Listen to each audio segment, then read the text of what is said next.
Okay, I think we should get started. We let anyone else in. If you guys have any other team members that are joining today, we'll let them in as they arrive. But we've got a full and very exciting agenda. Just a reminder that we are recording, but that also we love to see your faces. So if you are able to do so, please switch on your video and enjoy the session. Speakers always appreciate seeing the reactions to different things they're saying and engaging with real faces. But today we have got a very exciting agenda. So first up, we're going to have Edmund, who's from the agency fund, who's going to be joining us and teaching us all about using AI in health, kind of guardrails and ethics. But he's also going to be very practical on your homework exercise. For the next week is super practical in terms of helping you guys get started at using AI. And we've also got a very exciting guest with us, Colin from OpenAI, who's going to be doing a Q&A session after Edmund's finished. So if you guys have any questions on any of OpenAI's work or anything to do, just write your questions as we're going along in the chat, and we'll go through those all with Colin in a little while. And then we're going to be hearing from the fantastic Shriram from Neura Health. So they're based out of India, and I won't spoil any more news there, but they're a long-term partner of Turns and a team that's doing incredible work in like revolutionizing healthcare in India. So very excited to have their showcase later up. But no further ado, we're now in week 4, and I can't believe it's gone so quickly. So we had your first session, which was, you can just go to the next slide, Tanya, which was around, changing health behavior and agency. We've had a session on building an impactful chat service, as well as last week on measuring and testing for learning. And this week, we know is all about AI on the next slide. And the coming weeks, we'll continue to look at how do you scale and what go-to-market learnings you have. So that's all coming up on the next slide, and the sessions over the next 2-3 weeks. But I want to now introduce Edmund. So Edmund is a software developer, and he's a member at the agency fund. And he both worked with startups as a development, but has for a long time been an software engineer, previously with the Chan Zuckerberg initiative. And so I'd love to send a warm welcome to Edmund and have a hand over to him today to run our main session. Over to you, Edmund. Thanks, Pippa. I really appreciate that. Hello, everybody. I'm Edmund. Like Pippa said, I'm a software engineer at the agency fund. Background, had a pretty myriad background, but mostly focused on philanthropies like Chan Zuckerberg Initiative and nonprofits like Code for America. At agency fund, I work on the tech team, and that primarily involves increasing the technical capacity of our grantees and helping them to either increase their operational excellence or help them deliver better products for their audience. Next slide.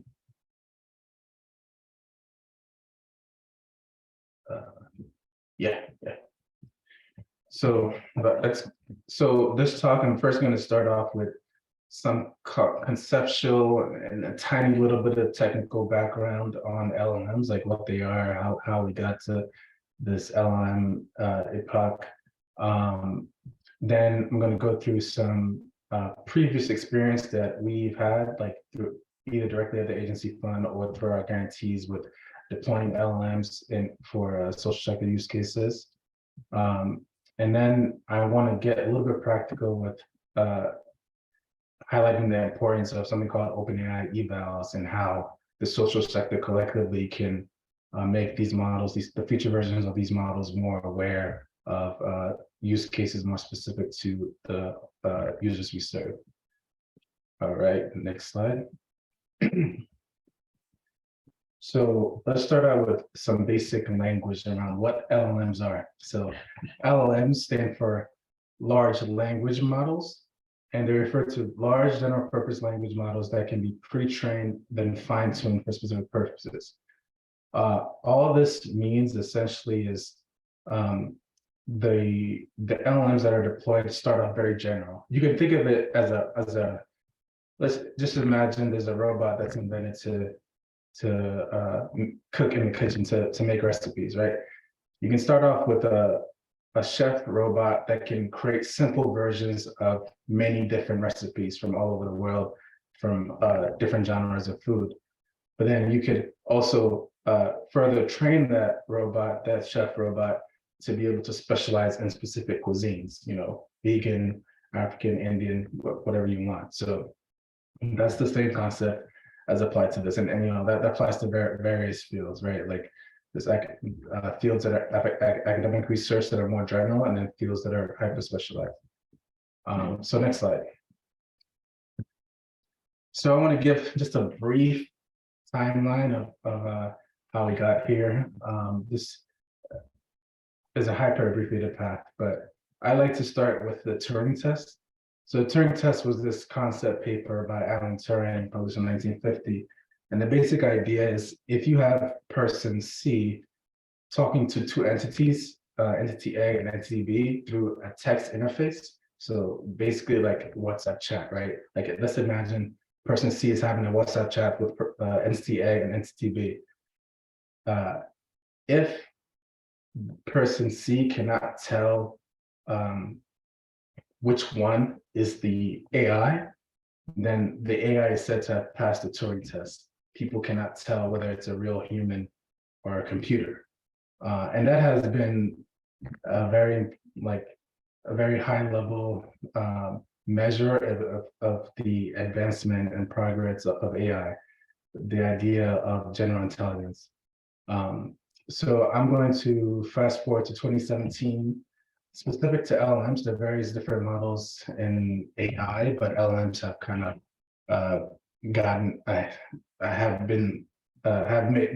have led the field basically. So, and a very important paper that was published in 2017 was a transformer paper, and what it essentially did was define an architecture to more quickly and effectively train neural networks. The prior art to this point took a lot of compute and time to train these neural networks, but the transformer architecture allowed a more efficient, a parallelizable way to train neural networks, and that those gains in efficiency translated to the ability to train the model faster and quicker and make more iterations with human feedback in order to get to the level of fidelity that it has today. My first experience with LLMs was through something called GitHub Copilot. So software engineers are writing code all the time, but we never had a great autocomplete for coders. So, when you're using tools like Google Docs, you have some pretty basic autocomplete, but that never really existed for developers until GitHub Copilot. So it was able to journey a lot of code, and that code was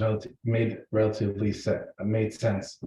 So they caught me by surprise and made me more interested in this world. So late 2022, OpenAI releases GPT-3, and I want you guys to keep in your head, like, from your use of ChatGPT, do you feel like it can reasonably pass the Turing test? Just to warm your cache just a bit. Okay, next slide. All right, so to a computer, images, videos, text, they're all just numbers. And the way a neural network works, it does mathematical operations on these numbers to map to a set of outputs. So in this example, you see like this neural network is a neural network that decides whether a picture is a cat or a dog. But a picture is essentially just a bitmap of numbers, right? Consider these dots numbers. So a neural network applies a set of mathematical operations to these numbers until there are only two outputs, one number representing a dog, one number representing a cat, or however you set up your architecture. And eventually, the more training examples you give this neural network, it will start to identify features about subtle features about its tasks that, okay, depending on the type, if the type of nose is small, it's probably a cat. So things that are not opaque to us, but that are encoded in the weights of the mathematical operations that are applied to these numbers. Okay, next slide.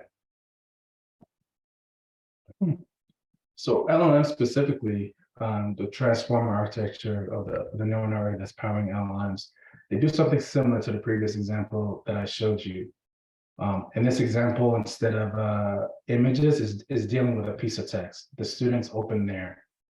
Then the LLM's task is to predict what word comes next. That the students open there, if, us humans, it could be, we can think of many options, but like some of the options are enumerated here. Like the students open their books or their laptops or their exams or their, minds. So the context is really important here. And if you ever use ChatGPT, you notice that the response is streamed in. It's not, the response doesn't come all at once.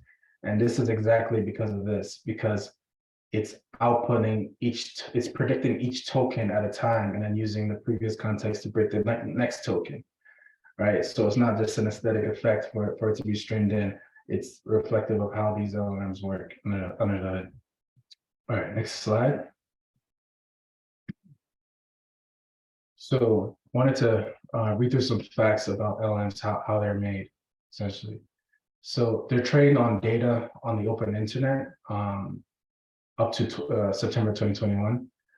And how it essentially works is that they use something called reinforcement learning with human feedback. So essentially running the neural network through labeled examples, but using human feedback to give the neural network the ideal example.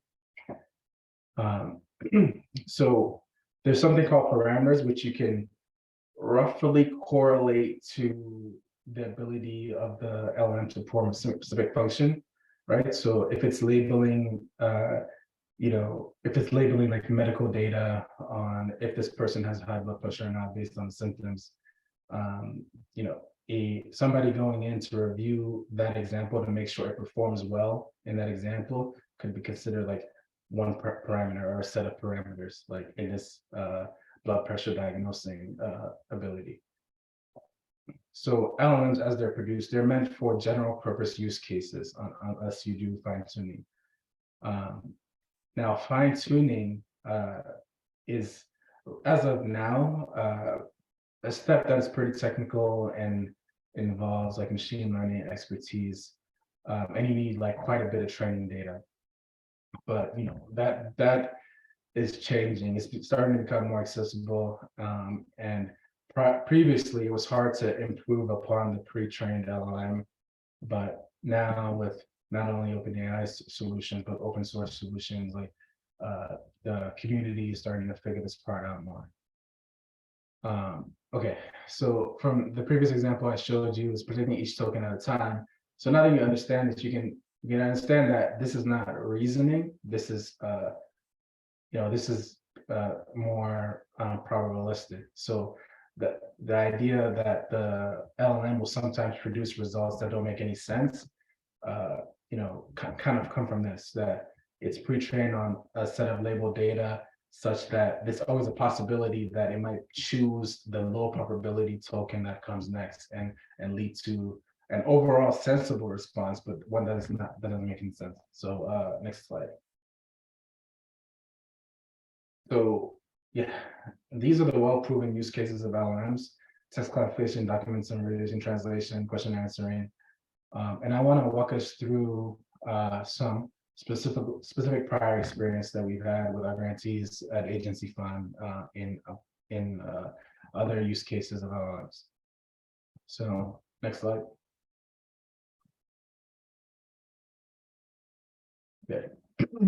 So we work with an organization called Sujaz. They're they publish these comics for youth to start to think about reproductive health, economic development, and all things. And they have this huge SMS data set of surveys that they've sent out to their audience.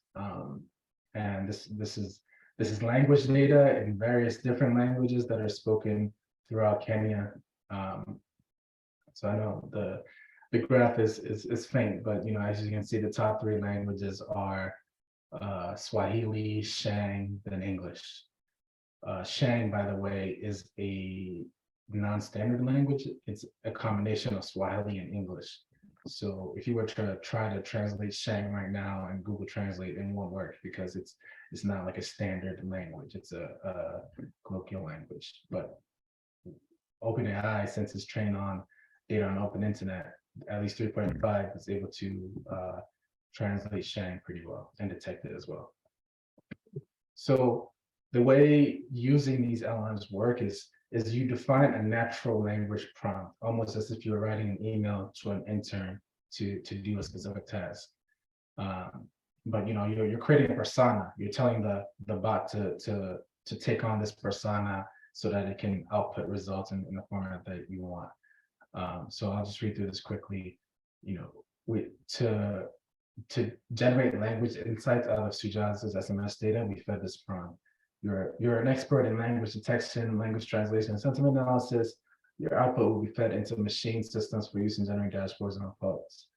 The textual data you will process will be in a mix of English, Shang, Swahili, and other languages. You will be asked to process given piece of text on the channel following.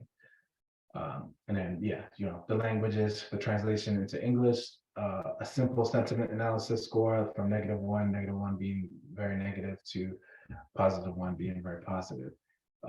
So this was before OpenAI released function calling. And in our experimentation, we found that in order to get it to output a structured response pre-function calling, we had to allow space for context, like a notes field and stuff like that, so that that the LLM would stick to its instructions. So that's just a little caveat. Next slide. Okay, so one of our organizations, Kaku, they run upskilling courses for Malian youth in West Africa, in Mali, West Africa. And they launched a simple LLM chatbot in their app. They have an Android app that they ship. And Mali's a French-speaking country, so it was primarily French. So something interesting happened when they first launched it. It actually coincided with various scam artists in Mali pretending to be affiliated with OpenAI and actually extracting a lot of money from the community. So the community became kind of untrusting of anything to do with AI, OpenAI, like artificial intelligence in general. But for the people that did use the bot, they found a lot of value in it. People were using the bot to figure out how to stop smoking, how to start a business, and different things. But in general, it just happened to launch within this new cycle of a Ponzi scheme pretending to be OpenAI.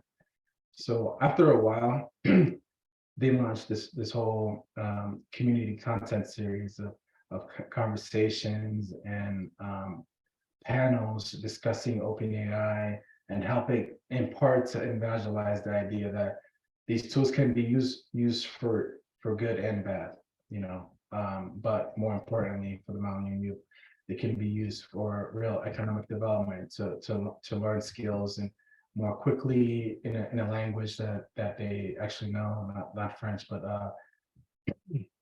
indigenous language in Mali.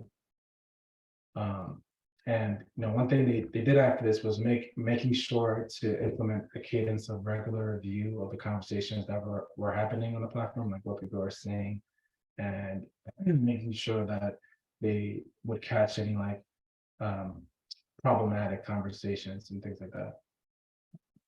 Next slide.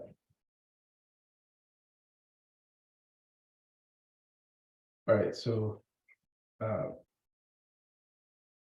Tamina Madden, founder of going to speak. Thanks, Edmund. I'm going to jump in with a quick feature in Edmund's talk. One more example from a grantee who couldn't be here today.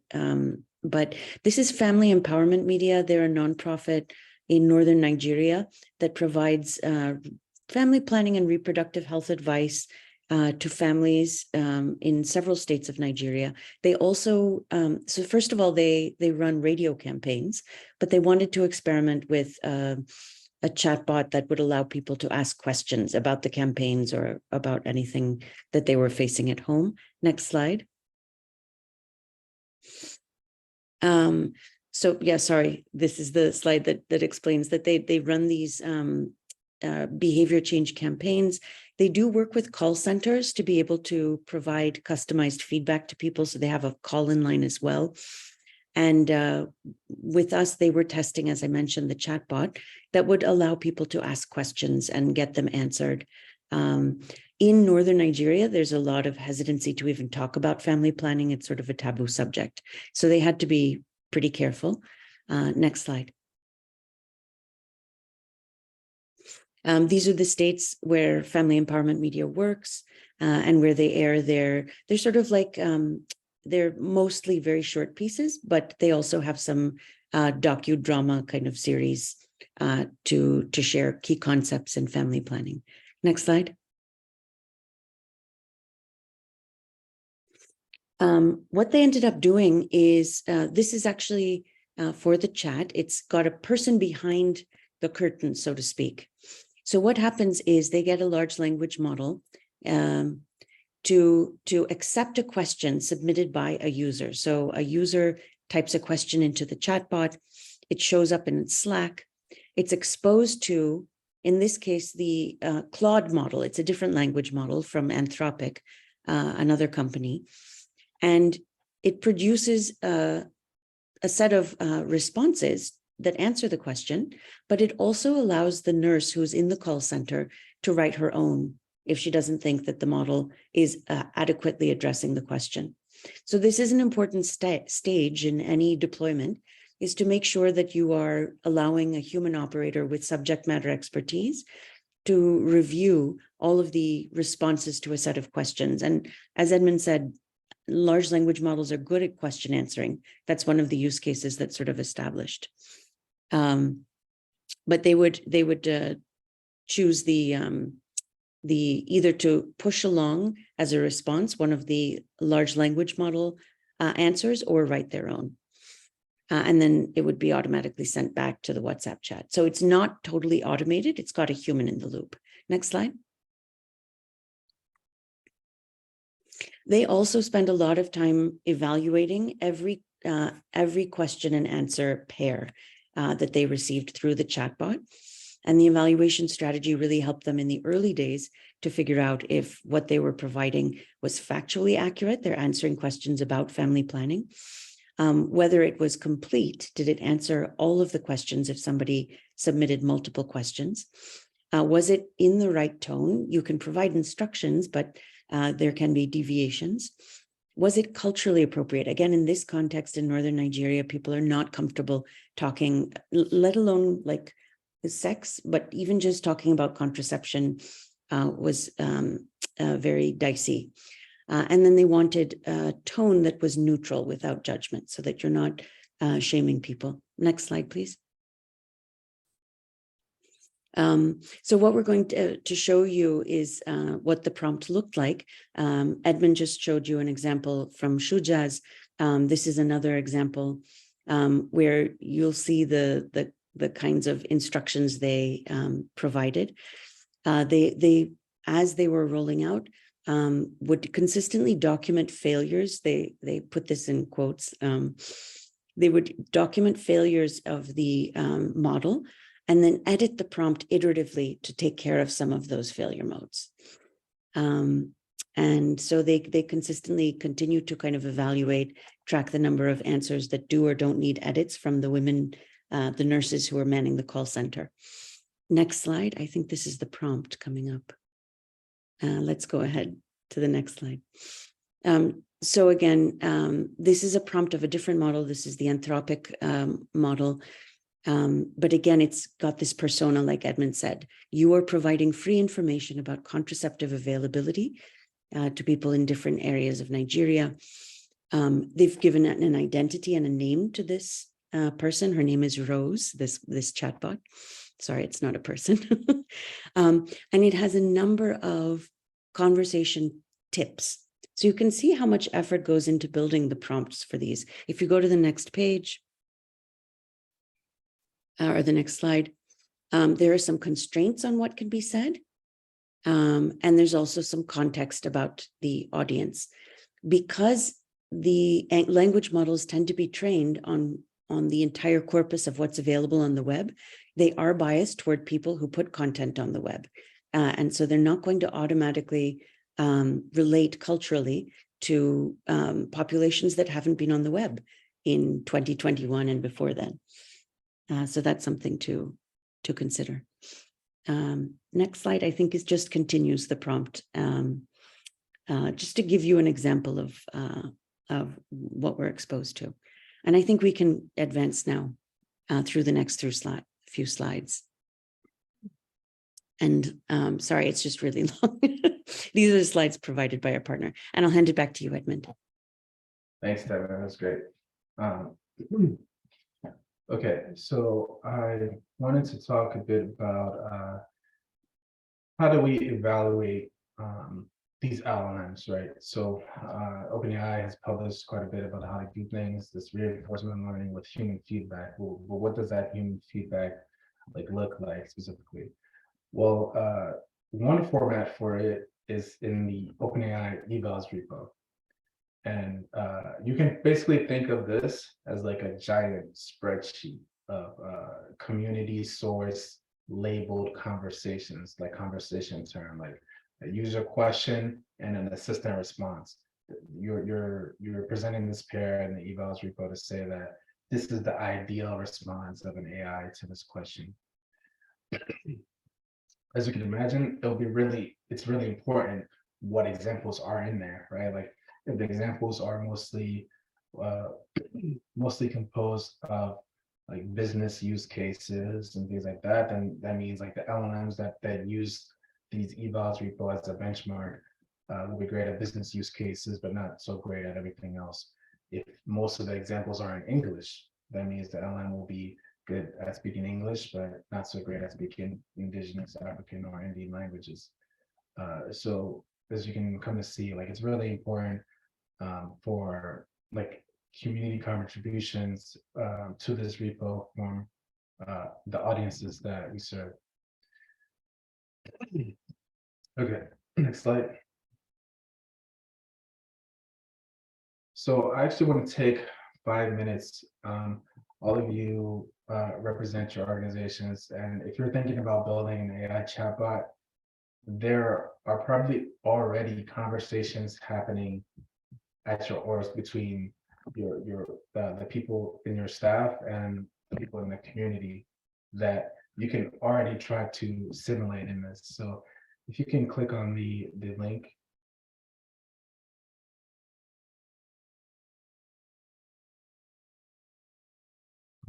I think we still see the slide. If you can switch to the spreadsheet real quick.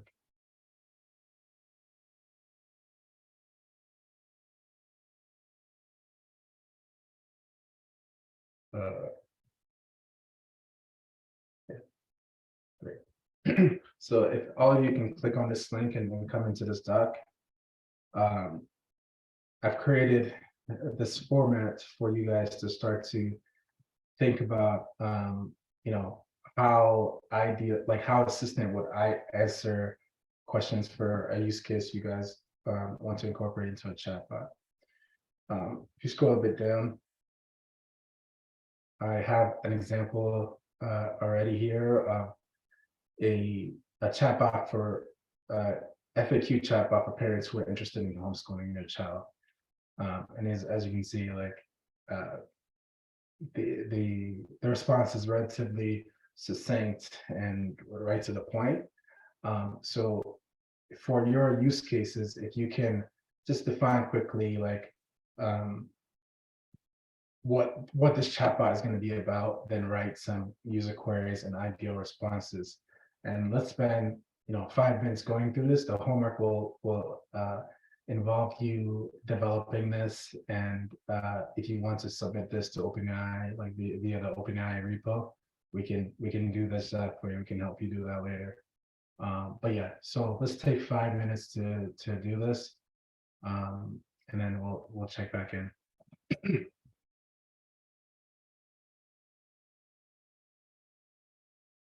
Just to say, this exercise is deceptively simple, but it really forces you to think about like what the interaction between a computer and a human should be like. I started my timer now, so I'll check back in.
Right. Okay, so I know that's intensely very short. And I see some great examples being populated there. I would argue this is one of the most important parts of building AI chatbot, is like designing the assistant interface, like how it should speak, what it should speak on, what it should not speak on. Like conversations within humans, there's so many different facets of that conversation and things you can specify. So uh, spending as much time as possible thinking about like how the chatbot should respond is definitely really important. And the one thing I want to reemphasize here, start this spreadsheet. You can use this spreadsheet as your working document for the homework, where you will build your own chatbot to track the different system prompts and things like that. Um, but yeah, thank you guys for participating. I saw some great Q&A there, so I can see that you guys are thinking about this. Can we go back to the slides?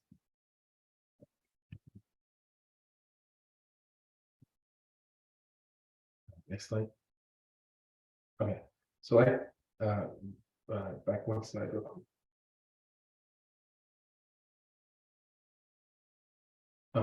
Yeah, yep.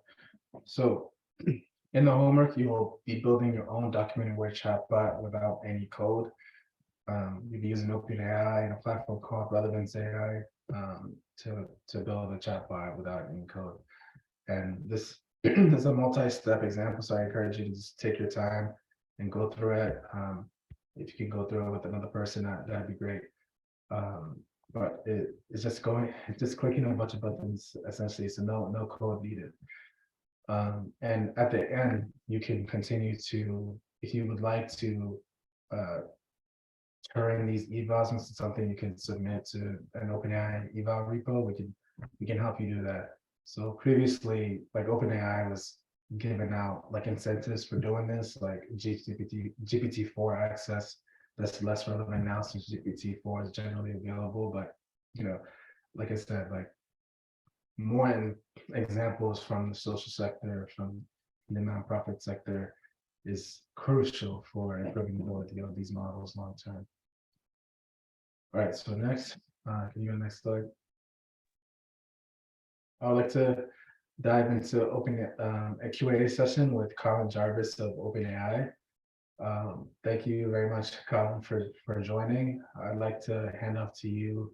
Maybe you can start us off with what is applied AI solutions, the kind of work you do at OpenAI, and yeah, anything else you would like to introduce about yourself. Yeah, awesome. Yeah, thanks a lot, Edmund, and great to meet all of you. Hey, I'm Colin. I'm from OpenAI, so I run our solutions practice for EMEA. So that involves working with some of our strategic customers to build solutions using our GPT models. So, covers a whole range, and we have a couple of the industries there. My previous role before this was chief product officer at a social care startup. So used to work in health and social care, and actually came into this industry because of the value that I thought LLMs could bring to the health and social care industry. So definitely happy to answer any questions that anybody has on the call, and I can also recap some of the questions that we've already had in the chat if that would be useful. I'll maybe start with that, and then in the meantime, please just post any questions you have in the chat, and I will answer them one by one.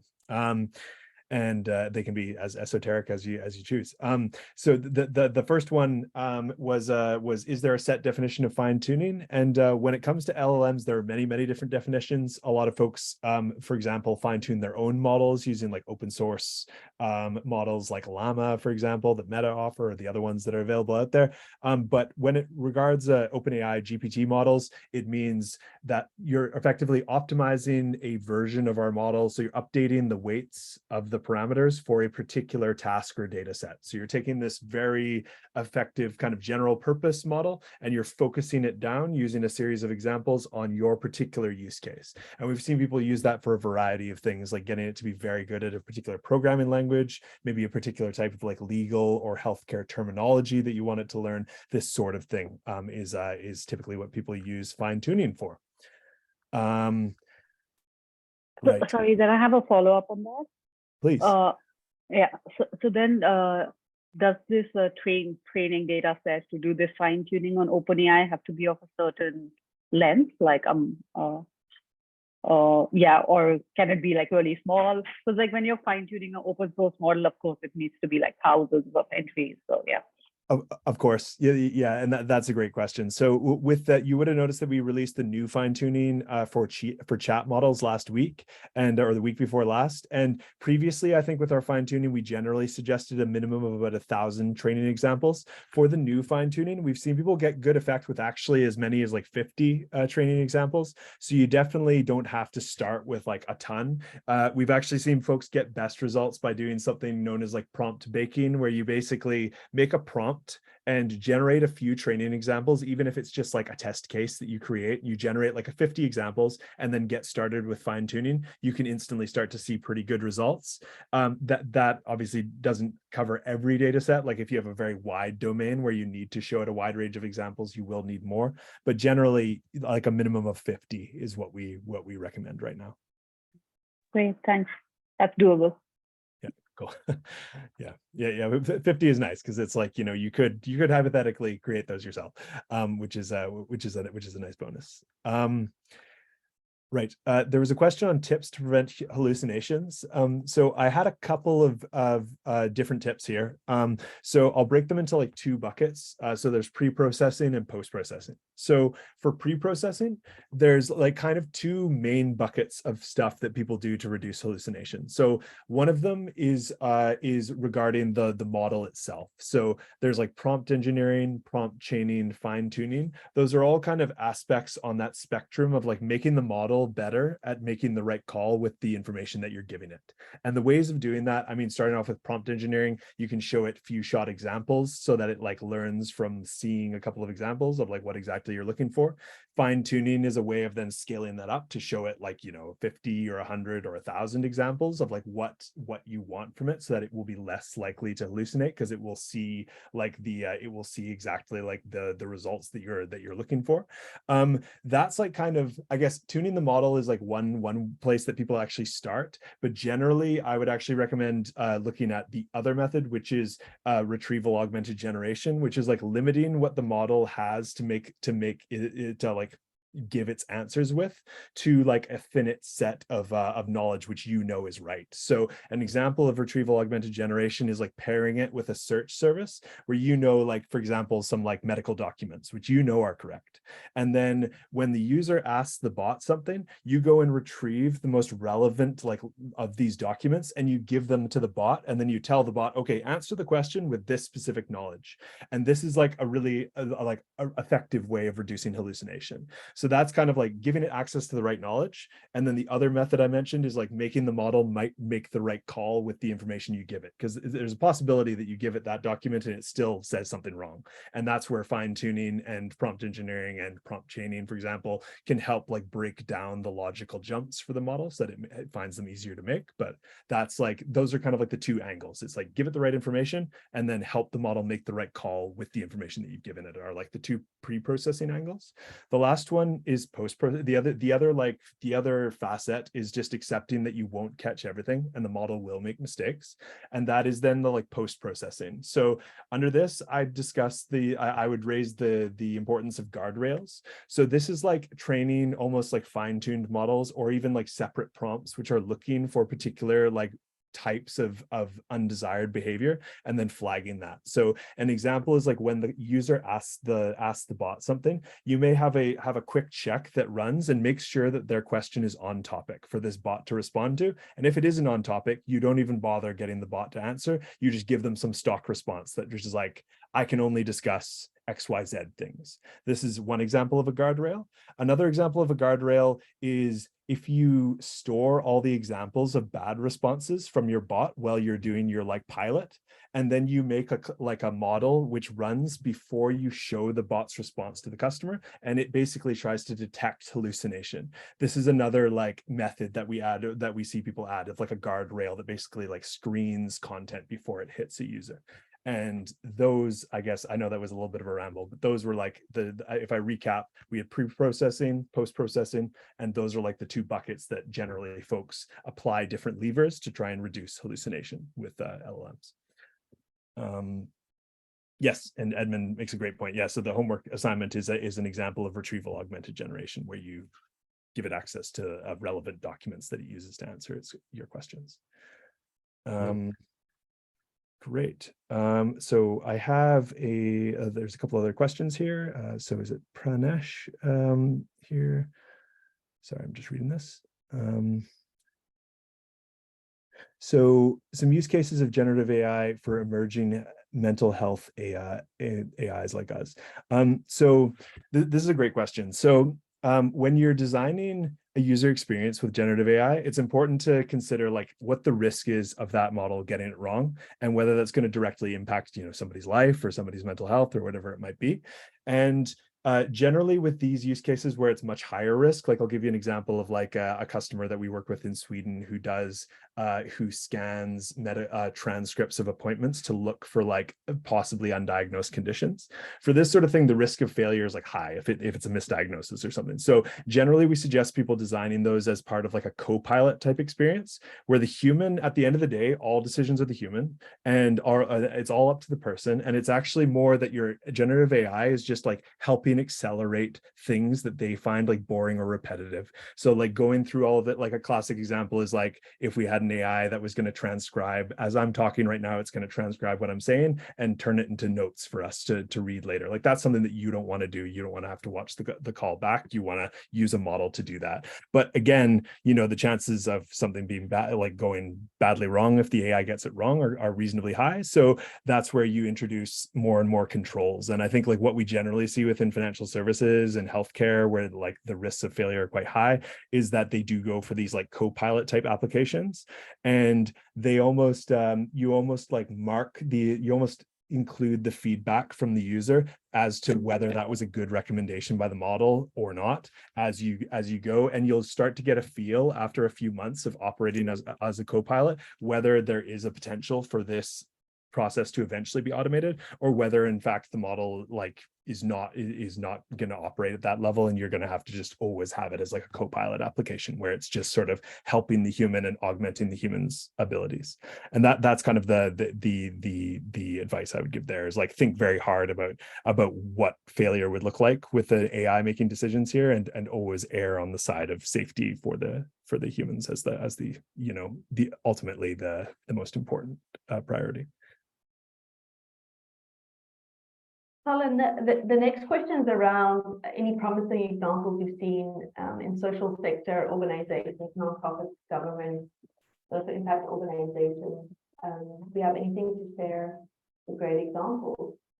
Yeah, definitely. So if I think about social sector, it's generally like time is like the most like as you all know is like the commodity that nobody has in social sector, and I think giving people back face time with like patients and with folks who need to be cared for is the absolute highest priority. So I guess the best applications of LLMs I've seen are actually like maybe like not the most exciting, but it is generally the like reviewing, like let me give one example, and before I go into loads of detail, there's also a book called Deep Medicine which covers this like concept which I'm about to talk about, which I think is like great. I'd recommend people read.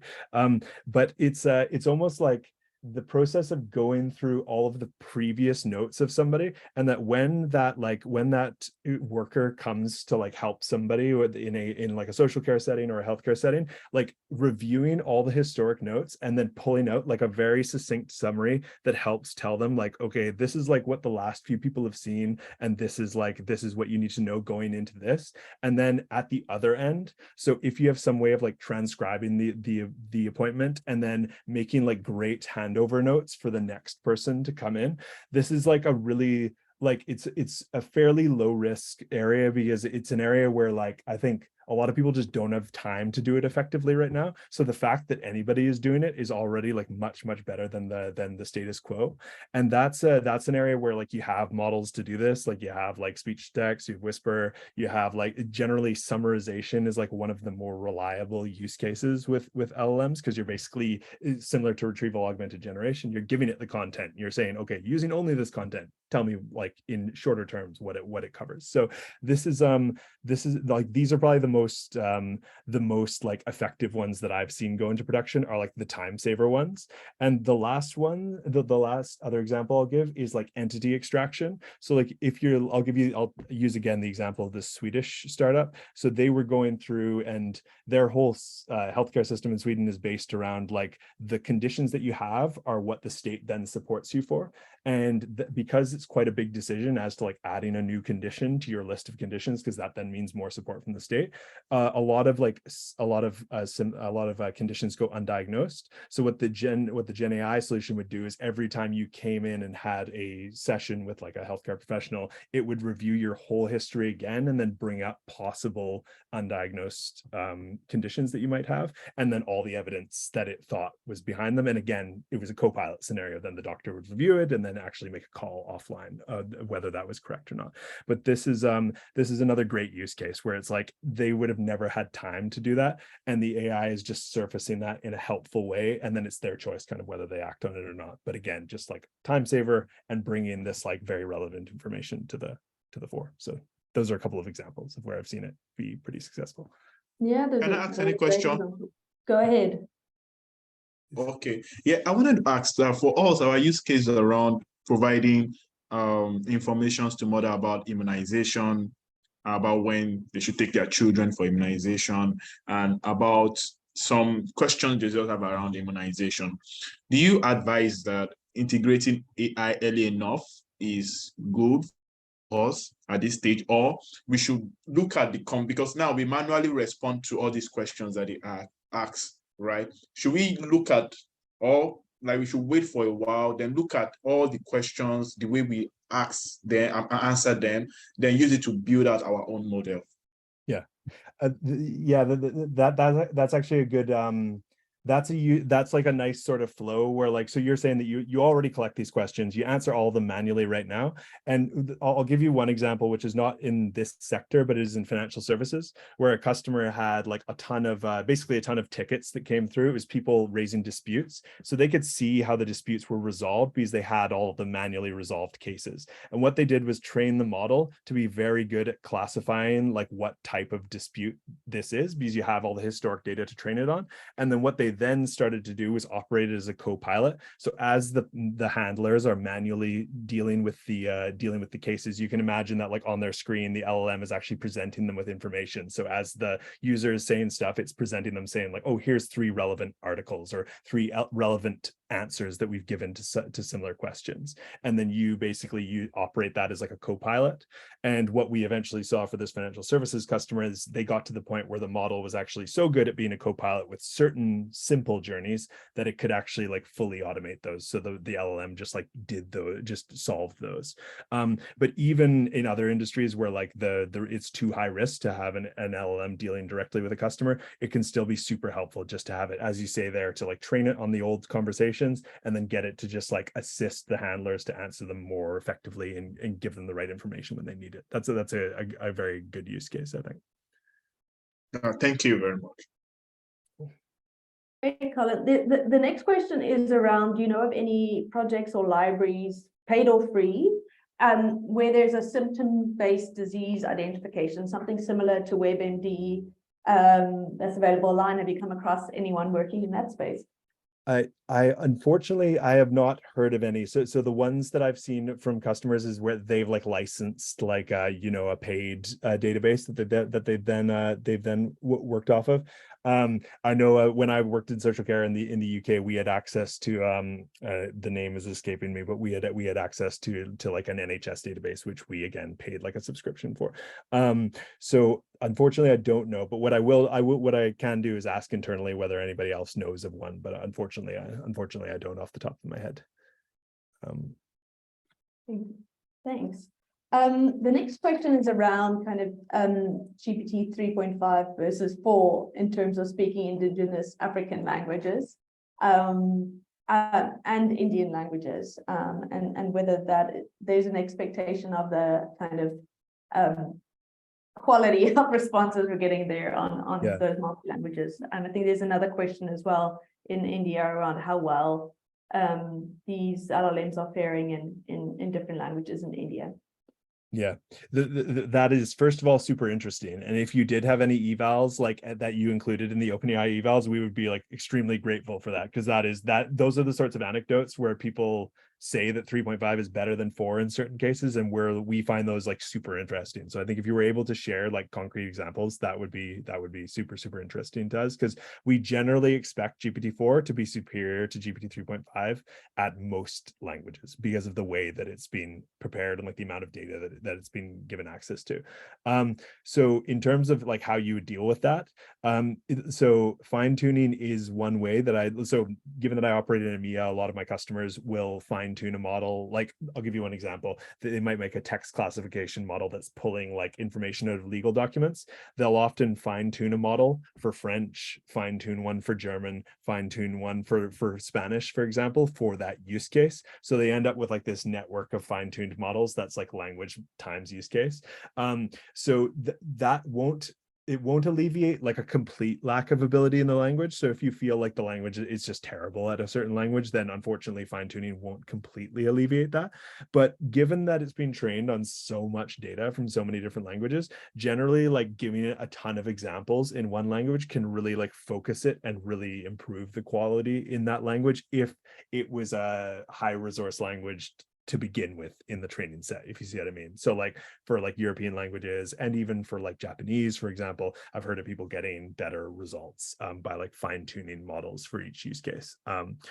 That is possible. Unfortunately, if it's just very poor at that language, you might want to consider even going down, the open source route and actually like cultivating your own data set for that language and actually going and trying to like properly build out a model in that language. But yeah, I would hope that fine tuning would be able to get you there with the new fine tuning. The next question is around whether OpenAI has any credits for startups or early stage organizations, so any kind of grant programs for people that contribute to this. Yeah, so there's a couple. So there's the fund, the OpenAI fund is one way that we contribute to startups. So I would definitely suggest looking into that if you think that that's like an appropriate route for you. We do also invest like small amounts through like Y Combinator, for example. We support those startups. There's a couple of other startup like funds that we sometimes contribute like advice to. For example, like somebody like me will join one of the calls and kind of help out. And there's also through Microsoft. So that isn't like via us directly, but Microsoft are our partner, and Microsoft do have a startup fund as well that does get you credits for the OpenAI API. So that's one other option. That's great news. We'll share all the links to the relevant funds with the team here. That would be great. The next question is around the best ways to do text classification using OpenAI. Yeah, for sure. And so this is one, there's a resource which I'd recommend you look at, which is called the OpenAI cookbook. It's on GitHub and it's free. It's just basically just tons of Jupyter notebooks of different use cases using our API, and just like loads of code that you can just take out and use. And so text classification is a very common use case that's in there. So yeah, I would look there first. I would also look on our API documentation. We have something called GPT best practices, and there's a bunch of like bits of advice there on how best to classify text. Like taking a step back from both of those, I think one way that I really like to do text classification is to start off with like few shot, just like a prompt with some few shot examples is generally a great way to start, of just like, the system prompt, user prompt, and then some example user assistant exchanges showing what you're going to give it and what you want it to pull out. So it's like show rather than tell. A lot of people stay with the system prompt for too long and like try and explain to the model what they want it to do. But if you explain plus giving it some examples, that will really help it. And really, like for text classification, fine tuning is generally like one of the best it's generally one of the best use cases for fine tuning is text classification. So start off with like a prompt that you're doing. So with some few shot examples, make a bunch of like good examples, 50, and then go and make a fine tune model and then go and use that for text classification. That's probably the most common application that I see people going with for that one. Yeah, I hope that's helpful. Colin, I have a question relating to ChatGPT Enterprise that you guys have launched recently. I think, you know, we're all health organizations here trying to use these tools, and obviously data privacy is a huge concern. And, you know, and some of the partners here working with governments, there's data sovereignty laws in place that prevent some of these tools being used in certain use cases. So I wanted to hear a little bit more about ChatGPT Enterprise and what we can expect there, and what benefits it has in terms of kind of data privacy and security. Certainly. Yeah. So ChatGPT Enterprise has all the same controls that you would get as an API user. So like, you know, none of your data is used for training, default 30-day retention period for everything, at which point the data is all deleted. And for certain organizations, we can go through a process, which means that no data is retained ever. But that does make it very difficult to debug when things go wrong and that sort of thing. So there is like a qualification process for that level of service. The ChatGPT Enterprise offering is effectively everything that you're used to from ChatGPT Plus. So it has plugins, it has a code interpreter, or now called advanced data analysis. The limitations that I would mention to you folks, given that you are healthcare organizations, it does still use our data center in North America. So that's something to be aware of if you do use ChatGPT for Enterprise. Although that said, you know, none of the data is used for training, none of it, and it's only retained for 30 days. So it may be that that's acceptable for your use cases. The other aspects, it does have some enterprise controls. So you can kind of like control who can log into it with SSO, similar to your other kind of enterprise applications. And instead of paying by usage like you do with the API, you pay by license. So you buy like a number of seats, much like you would with any other kind of like SaaS application. And that is kind of the summary. So it's like the ChatGPT experience, but it's made for enterprise. It's more secure. Privacy by default are like a few of the aspects that you can expect. And just like sort of anecdotally, what a lot of customers want to do with it is then create their own like private plugins, sort of to like hook it into their enterprise services, which then like connect to this ChatGPT Enterprise to kind of make that that experience. And that's probably the summary for me. Thanks. That's really, really helpful. I think another thing that I'd like to quickly run by you is, I think we all get very excited about these solutions and how they could plug into these services. But it's also like quite hard to know how much is this going to cost. Like if I have 1,000 people messaging my chatbot every day, like, you know, how do I figure out how many tokens I need or I'm going to spend and how many credits? Are you seeing any trends come out in terms of that, you know, how much these things are typically costing to run kind of a typical help desk scenario, or is that data still not available yet in terms of kind of how? Yeah, I mean, it's a great question. I think unfortunately off the top of my head, I don't have any like you know, estimates that I can just pull off of the top of my head. I think there's probably more we could do in terms of like, it would be great if we had like a cookbook entry or something that helped you cost this out. Unfortunately, the simplest thing that I can recommend is when you go through this process that leads up to fine tuning of like, you know, creating your few shot prompt and like going and starting to test out your use case, I would build some kind of load test into there where you do try and anticipate the number of users. The thing that I would say is like for these use cases that we talked about that are Copilot driven and are kind of like reactive, they're generally fairly cheap and running like, you know, the like hundreds to thousands of dollars per month. It's only really where you have like either online use cases, like what's like kind of messaging where like you're going to have tons of throughput, or alternatively like really high amounts of information being processed, like if you have like GPT-4 reading legal contracts and that sort of thing, that's where we start to see the usage getting very, very high.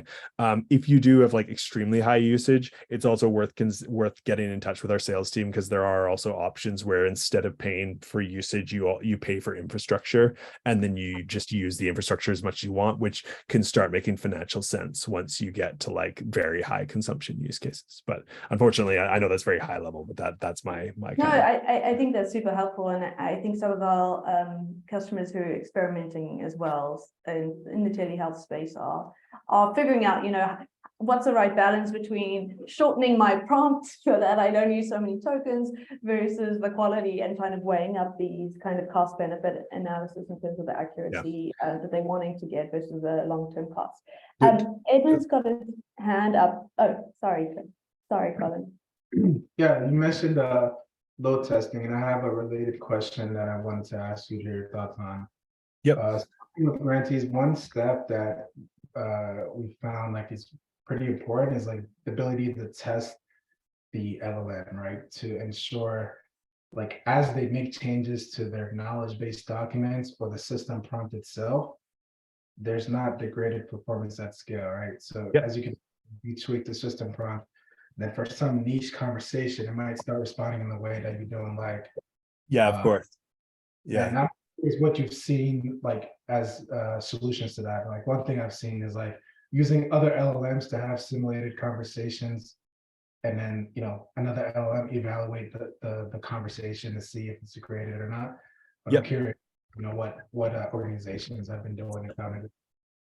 Yes, absolutely. And I'm actually just trying to figure out how I can message everyone. In fact, you know what? I'll maybe just send it to Pippa, and hopefully Pippa can message everyone. So I'm just giving two examples here. So we have one cookbook example and then a paper that cookbook is based off of. But what you said there, Edmund, is like an excellent point. And it's actually something that I'm working on an OpenAI cookbook for right now, is this idea of like treating LLMs like they're any other software application, which is like you wouldn't deploy code without having like a whole bunch of unit tests and like integration tests around it to be like, did my change to the prompt actually break all these conversations over here?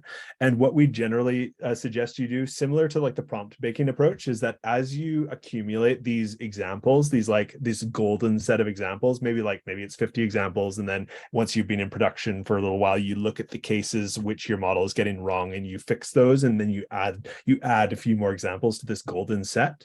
But this golden set of examples should really be like rerun every time you do like a major code change. So like, you change the prompt, or you change the indexing of like your database that like your retrieval augmented generation is running off of. And these papers that I've just shared with Pippa show like this. So there was a paper written called G-Eval, and it basically gave GPT-4 like a scorecard to judge these examples. So you imagine you've got like 50 examples, you're going to run them through, and then you're going to GPT-4 to judge them for you. And you're going to give it a scorecard so that it will have a very like defined way of judging. And you're going to be able to totally rely on GPT-4, but it's going to tell you whether you made things materially better or materially worse. So like when you're going through this process of evaluating and making sure like whether a change has broken something, this automated testing can like save you a ton of time. We've seen it where customers have like expert labelers, like doctors or somebody, who are going to review these cases and say whether the LLM got it right or wrong. You can really save their time by saying, well, like we know from the automated testing that it's like much worse than it was before, so we're going to do much more work ourselves before we get humans to review it and make sure it's okay. So like generally I would say this like process of automated evaluation is like really something that you should look at like from the very start, because that will actually help you make the decision whether you even need fine tuning, or whether like a few shot prompt might actually be accurate enough if you have this like golden set that you're evaluating against as you go. So yeah, definitely automated evaluation is something you should think about. And this is a couple of examples, a paper and some code of like how you can approach it. Thanks so much, man. I really appreciate that. Thanks for putting that on my radar. Thank you. Well, Colin, I think that brings us to the end of our time, but thank you so much for answering everyone's questions. I think it's been super valuable having you here to answer everything. And I just want to say to everyone, if you're wanting to play around with ChatGPT as you experiment over the next couple of weeks, we do have two-turn playbooks for you. The one is available to integrate your ChatGPT into your WhatsApp account. There's a playbook for that that will pop into the chat now. And then if you are wanting to explore this Copilot idea as well, we do have you can integrate ChatGPT into your Turn help desk here, into the suggested replies box, to help your operators speed up their answers. So there are ways, if you guys want to talk to us about how to do that, please do get in touch, but we'll pop in some details about that. And we'd love you to explore what all the things Colin has been talking about today. But I'm going to hand over to Indrani, who's going to introduce our next speaker. So thank you so much, Colin. Thanks, Edmund. Thanks a lot, folks. Yeah. Bye. Thanks, Pippa. Hi, everyone. I am super excited to introduce you to our inspirational speaker for this week, Sriram Ramasubramanian. Sriram is the technology lead at Noura Health, and he's based out of Bangalore in India. And he's very interested in public health and social innovation, and has mentored a few projects run by the Teach for India Fellows that have since become independent organizations. Sriram and his team are super users of Stacks on Turn, and they actively work with our engineering team and product team to provide feedback and on how to improve Stacks and our help desk features. So over the next 15 minutes, we'll be hearing from him more about Noura Health and their experiments and early learnings around LLMs and an AI-enabled query system for their service. Over to you, Sriram. Thank you. Thank you so much, Indrani. Very excited to speak here and to see all of you folks working in the health tech space. And I think it'll become clear how the use case that we are doing at Noura Health is sort of a culmination of all of the stuff that you've heard so far around LLMs, how to test LLMs, what are the guardrails to be kept in place, what are the different ways in which you can use LLMs and prompts, etc. But before I come to that, I thought I'll give a little bit of context of what Noura Health does. So can we go to the next slide? Yeah, so Noura Health was an organization that was born out of seeing the potential of family caregivers in a patient's recovery process. So we believe that no one in the world should suffer because of a preventable medical condition in a setup like in a country like India, where we started, where healthcare systems are already extremely strapped. So just to give you some perspective on the healthcare systems in our country, next slide. So we have an estimated shortage of around 2.5 million healthcare staff to serve over 1.3 billion. Now it's 1.4. At the time of the study, this is 1.3 billion. And the average time that a public healthcare provider spends with patients is less than 2.5 minutes. So given this extremely stretched healthcare system, one of the idea of Noura Health is to empower and train family caregivers and help them in the best way possible to help in patients' recovery process. So patients who come in to a hospital for any major medical event, whether be it a child delivery or cardiac surgery or chemotherapy, etc., we train them and their family caregivers on essential tips on how to recover well at home and how to look for danger signs, how to know when you need to come for a readmission, and just general knowledge around how to deal with a recovering patient and what are the different things that they go through. So the next slide just gives you a sense of like what a hospital ward looks like. So this is an example hospital ward in India where our training sessions happen. So typically patients are seated here and trained by healthcare workers. And what you're seeing here is honestly a ward on a good day, right? Wards are generally a lot more crowded and a lot more, starved for attention from healthcare workers. And we try to use, a nurse's time in nurses and healthcare workers' time in the best way possible by getting them to train patients, so that a lot of the questions that they get asked are usually things that almost everyone has the same questions in a particular ward or hospital. So Noura Health's aim is to sort of train them in all of these like commonly behaved health practices and make sure that they're able to recover well at home. So next slide. So Noura Health started off with an in-hospital training program. So it started off in 2004. We were in fact one of the part of the first Y Combinator nonprofit incubation batch. So back in 2004, we started off as in-person trainings in hospital, and now our model has evolved into a physical plus digital training program that where we allow patients to sign on to a digital service in the hospital, and we follow them through WhatsApp and IVR on their phones, and we provide them healthcare training, we provide them push messages, and we also allow them to ask questions. And we have a back office staff of medically trained nurses and doctors who then cater to those questions asked by these patients on WhatsApp. So just quickly summarizing our model, we identify family care practices, we develop engaging materials. All of the materials are developed in-house. We have our own design teams and graphics design teams that build all of this stuff. We build our own illustrations, etc. We train healthcare workers to support them in effective delivery of this particular training. And the last part, which I'll expand on today, is the support through tech-enabled continued care. So what we realized is that WhatsApp is something that is used by pretty much everyone in India when we started off, and now in Bangladesh and Indonesia, where we're expanding into. WhatsApp is a very common application that is there in almost everyone's phones, and we figured that is a great channel for us to reach out to patients and nudge them towards healthy behaviors. So and even for patients who don't have WhatsApp, we have an IVR-based system where we call them on a regular basis, provide health messages, health audio recordings, and also give them an opportunity to ask us questions.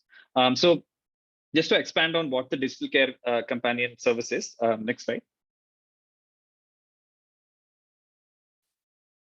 So yeah, just one before. Yeah, we aim to promote healthy practices and health-seeking behaviors by providing continued care when families leave the healthcare facility. So a major innovation that what we realized, with a digitally connected world like today is that a lot of the information that people take in the hospital can and will be missed out by the time they go back home. So we need to ensure that there is some amount of continuity of the care and continuity of the material and the information that is being received by them, which is why we decided to tap into mobile phones, which is the ubiquitous device that is present in almost every household, even if not with every person in the household. So, and since our target is the family as a whole, we figured that this is an ideal way for us to reach out to them by giving them healthy messages and healthy reminders. Next slide. So this is an overview of a user journey. You don't need to get into the details. I just put it there to give you a sense of like how we onboard users onto our service. We onboard them by giving them a phone number that they can call that onboards them onto our WhatsApp service if they have a smartphone and have a registered WhatsApp number, or else onboards them onto our IVR service, which is phone-based and doesn't require a smartphone necessarily. So the intervention itself involves 3 major tiers. One of them is push messages, which is reminders, health topics, things that you need to keep in mind while recovering at home, warning signs, when to approach a doctor, etc. Two-way live support, which is essentially, like I mentioned, patients asking us questions on WhatsApp and IVR, and we have a back office team of medical experts who then respond to those questions either on WhatsApp or through a phone call, from the back end. Through these questions and through these interactions to be high risk, we specifically tailor them. We have a tailor-made teletraining program for them, where we have a human being calling them who is trained on, sort of providing them mental health support and providing them counseling and providing them and helping them deal with the recovery process. And we make sure that we hear them out and give them the right kind of information that they would probably be otherwise shy to ask on on a medium like WhatsApp or on a medium like an IVR. So that is the 3-tiered support that we offer. And just a brief on the regions that we operate in on the next slide. We started off primarily in India. Can you go to the next slide, please?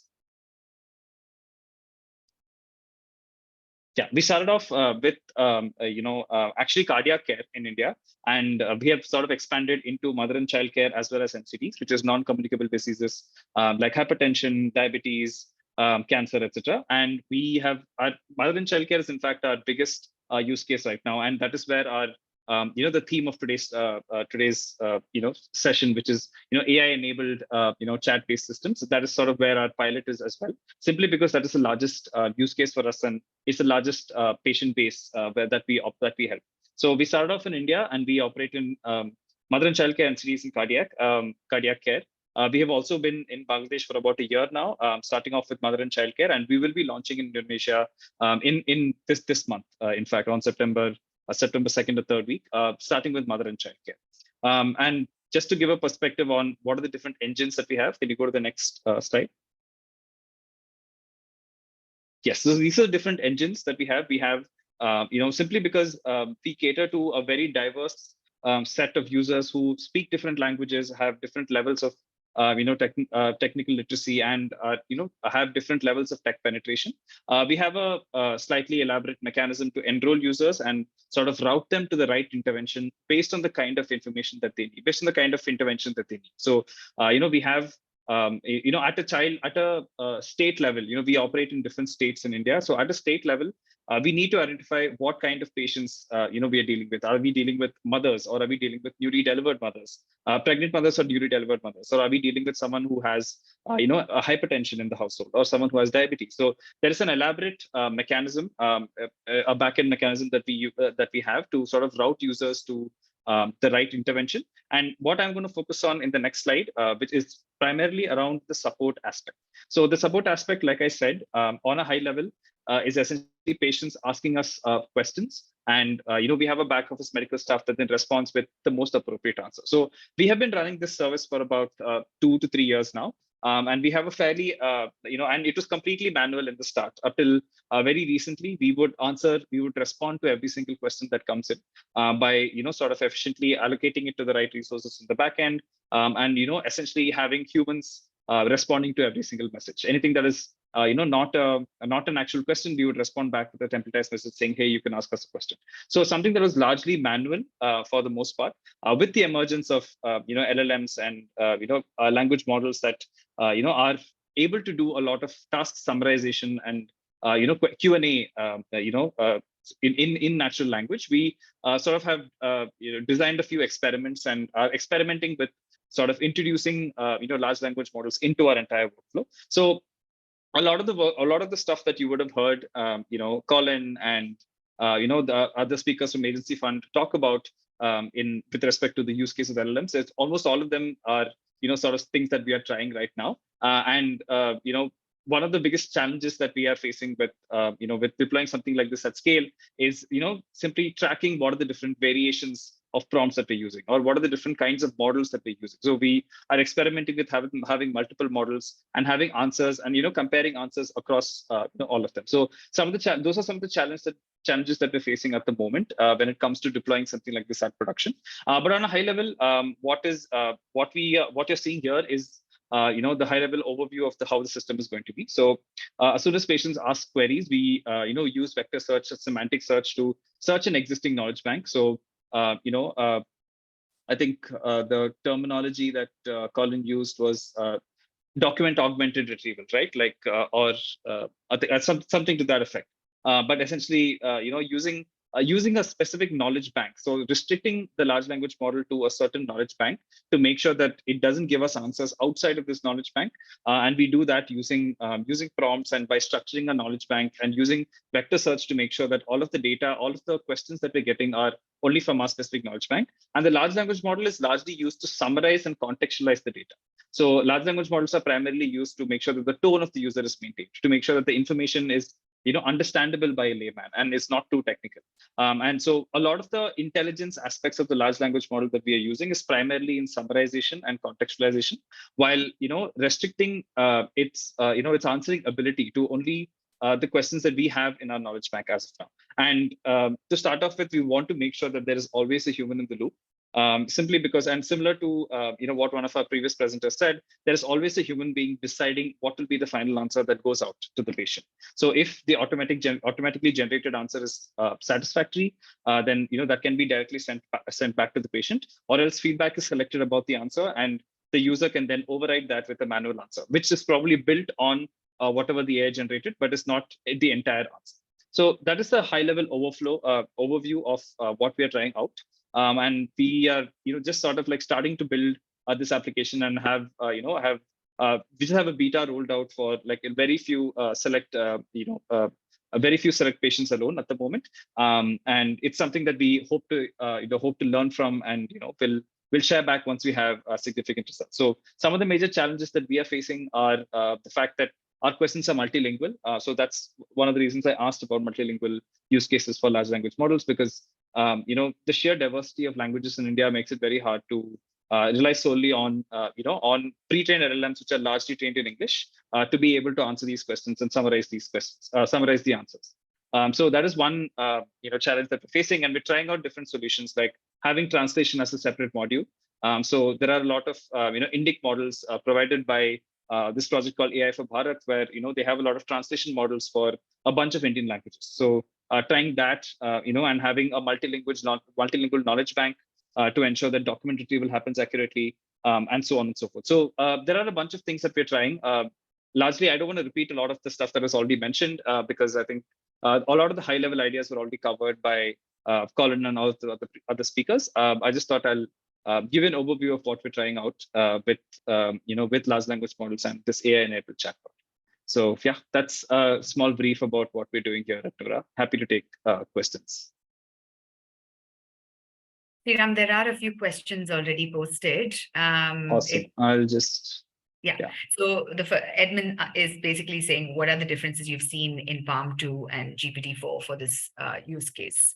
Yeah, so it's hard to tell exactly like where the differences are, but we are noticing that generally GPT-4 is able to give us a lot more better answers when it's in English. But regional languages, the performance is sort of like varies across both of them. It's sort of reliable sometimes, unreliable some of the other times, and there are cases of information that is not necessarily there in a knowledge bank turning up as well. So off the top of my head, I don't have any concrete results to share with you, but it's something that we are experimenting, and we'll definitely document for to share with the larger to share with all of you folks. So Edmund, I think you're from Agency Fund. We are Dura Health is also working with Agency Fund on another project. So I'm sure we'll get to chat more about this as we have more stuff. Awesome. Aditi has a question. At what stage does the human come in the loop? Yes, you're right. So the human in the loop does come in after just before the answer goes out to the user.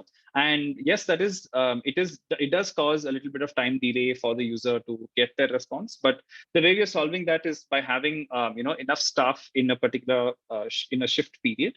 And what we've noticed is that for questions that are that are easily answered by an FAQ bank, that is we have close to almost we get in close to 200 to 300 questions coming in every day. And what we've noticed is that more than 90% of them are answerable through the FAQ bank. So what our back office staff does right now is they manually search the FAQ bank and then get it translated, or if a translated version of that answer exists, then they get it translated and send it across. But what we realized is that entire cycle is able to be closed in around 5 minutes. So that's the average time that we see for a question that is from an FAQ bank. We are able to bring that time window pretty to a relatively short period of time, unless it's a specific question where people have sent us prescriptions and told us help us figure this out. So what you've seen is that just allocating the questions to the right agents or the right back office staff will largely bring down the time to a huge extent. And other than that, there are other UI UX nudges that we can use, saying, hey, we're working on your problem, please be patient, or why don't you browse information while you wait for your answer, etc. So we're using a combination of UI UX tweaks and operational efficiency in the backend to sort of reduce the time as much as possible. But you're right, that it is fundamentally a problem as long as we have a human in the loop, which is necessary given our use case. And all of us are working in health, and like Colin was saying, the stakes are too high, right? Like it's not we aren't at a stage where we can automatically route questions that go in directly. So it is a known problem and something that we'll hope to solve going forward. Great. Thank you so much, Sriram. We are on the hour, so I just want to take this opportunity to thank you and all our speakers for today's session. I'll now hand it over to Pippa to close out. Thanks so much. Thanks so much, Sriram. It's always fascinating to hear what you guys are up to at Nura. And I'm also very excited to see what the differences are you're finding between Palm 2 and ChatGPT. And I think as we're all testing different models, I think across the cohort as well, I think there's a lot to be shared and learned in this process with everyone. So thanks so much for sharing your use case so far. So this week, as we close out today, you guys, please put your questions into your the office hours document. If you want your team that's going to chat to you on Thursday morning to answer your questions, please just go to the next slide, Titania. We need to have those questions ahead of time. So a big ask here, you get out of office hours what you put in. So the more detailed you can give us the opportunity to prepare for those, the better, and the more useful those sessions should be for you. So please go ahead and add those questions in by end of day tomorrow, and then complete your asset requirements by Friday. And last but not least, have a lot of fun doing Edmund's homework exercise, building your own document-aware chatbot. For those of you that haven't dabbled in this space before or feel like this is maybe something that you should hand off to an engineer, don't. Go jump in, you'll be proud of yourself by the time you get to the end of it, and it's a really well-structured homework exercise that Edmund has done for you. So enjoy testing out. And as I said, if you want any support or have any questions about how you might integrate ChatGPT or any of these models with Turin, please don't hesitate to reach out. If we go to the next slide, as usual, we're available in office hours on Thursday. Please also, if you've got any further questions that you think are relevant to the rest of the cohort, pop them in the WhatsApp chat. And then there's also the weekly product training and our support line to support you guys through this week. But I'm very excited to see who of you start to introduce some of these large language models in some of your work. So thank you so much for your time today, and look forward to seeing you all on Thursday. Have a wonderful morning, afternoon, evening, and chat to you soon.